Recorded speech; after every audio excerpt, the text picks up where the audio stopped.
Alqama vafot etdi. Yuvishdi, kafanlashdi, payg'ambarimiz janozasini o'qidi.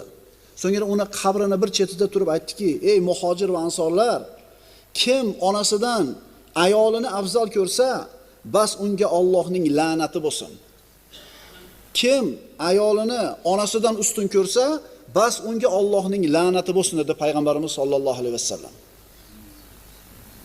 Bas bunday kishining tavbasi ham, sadaqasi ham qabul bo'lmaydi dedi Rasululloh. Bu hadisni Imom Tabaroniy va Ahmadlar ham boshqa lafz bilan rivoyat qilishgan.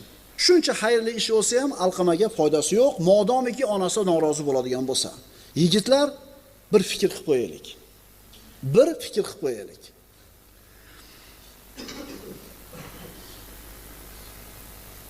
Ota-onaga oq bo'lishni ko'rinishlari.